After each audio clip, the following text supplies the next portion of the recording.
You don't want to be like this. This is disgusting. This is awful in every way. If I could kill it, I would. But I legally can't.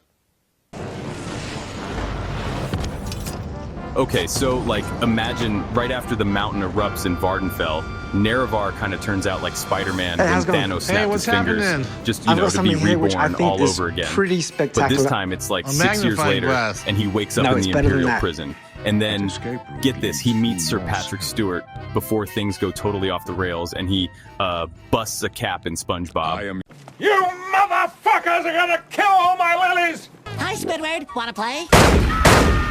Now, this time around, you are basically John Wick, but with the skills of the Dremora. And since the Mythic Dawn put down your dog, you're pretty much on your way to mess up their trafficking trade. So after, you know, fortnight dancing on some goblins, you make your way out of the sewers and head to Winan Priory to, I guess, become an incel and meet Joffrey the Bastard. I mean, apparently the poison was just a ruse so he could become the next Jaime Lannister. Anyway, he goes like, dog, now you need to find Ned up in Kvatch. He's the Pope. But when you get there, you find Idubbbs, and his new friends have opened a portal to try to attack H3H3. The Cro-Magnon, that's the bad Emma Panda, is the first Dremora you fight at the Siege of Kvatch. And Idubbbs is actually Mankar Cameron. That means Hassan is Mehrunes Dagon. But as the epic five-head Chad Dremora reincarnated as Nerevar that we are, we end up stopping their Fortnite dance to show them that, honestly, slop content like this is way more entertaining. And all the drama they make, it's like the perfect representation of the Oblivion crisis, especially with Creator Clash 3, but that's a story for another day. Now that we find Martin, we get back to the Priory to find a cult attacking, just like the Fire Nation. Well, this Joffrey isn't as useless as the one in Game of Thrones because he is the Grand Master of the Blades himself. Now that the party has reunited, we can travel from Baldur's Gate to Cloud Ruler Temple and work on regaining the Amulet of Kings. Once there, we are inducted to the Blades, unbeknownst to them that I am a Dremora in the skin of a Dark Elf. Complete CTE aside, this video is made to be fun and enjoyable. I am working on making more goofy content with jokes in regards to current events on the stuff I watch on YouTube. Tangent done, now let's get back into the news. So now I gotta go back to the Imperial capital to meet up with Boris and try to find a lead on the Mythic Dawn. So I wait for him to go to the basement while an assassin follows. We ambush him, and on his person is the first book of the Mythic Dawn commentaries, which is a clue to find their shrine and possibly the Amulet of Kings. Now I gotta be a nerd and get a copy of a book that was bought by a filthy wood elf who didn't know that the cult he worships assassinated the king. Okay, so after you break the news to him, you get, like, the hardest copy of the book to find, and Tarmina at the Mages College actually gives you one, which is pretty wild. Then the elf, he tells you about this meeting he has with a cult member to snag the fourth and final book. So you end up going through the sewers again with Boris to the meeting spot to get the last book. But, turns out it's a total trap, because 3 Mythic Dawn agents just show up out of nowhere and tell you to, like, wake the heck up, samurai, and fight. After the 3 are Minecrafted, you finally get the 4th book, and Boris heads off to Cloud Ruler. Then you get to meet up with Tarmina, or you can just read the books yourself for clues about where the secret map is that leads to their shrine.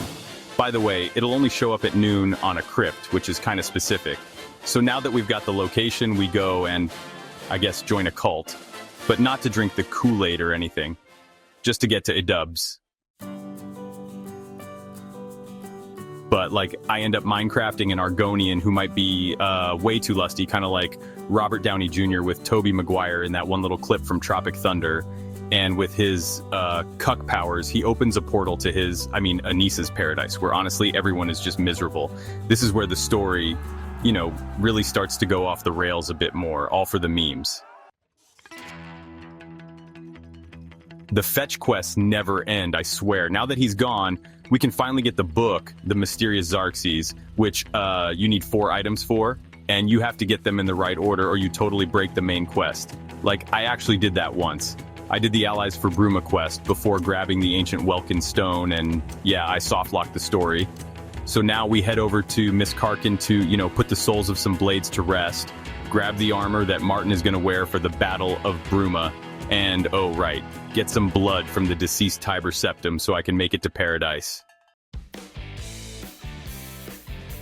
Then we go off to get a Daedric artifact, and, I went with Malakath because the sword and heavy armor I use is Umbra, because, I have to T-pose to assert my dominance on everything. Now that I got that, I did the Allies for Bruma quest, got the Great Sigil Stone, and then, went to hell. After meeting an elf on a shelf who, torments his friends, he helps me progress to get Mankar and unalive him. After that, I get the Amulet of Kings and then push to get to the city and talk to Chancellor Palpatine about lighting the dragon fires with Martin. And Hassan shows up creating portals to Oblivion.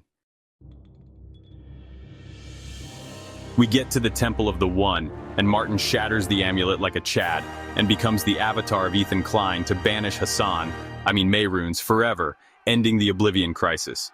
Now you got the story of how a Dremora who hated Mehrunes united with the mortals to become the champion of Cyrodiil. The absolute skinwalking Chad that is Nurevar is going to take over the world and become an absolute benevolent adventurer who hopefully never takes an arrow to the knee, but who knows what the future holds. Now I hope you enjoyed this story, and maybe you might get to see Nurevar become Sheogorath, the Daedric Prince of Madness. Or maybe we have been all along and this timeline was the fever dream, who knows?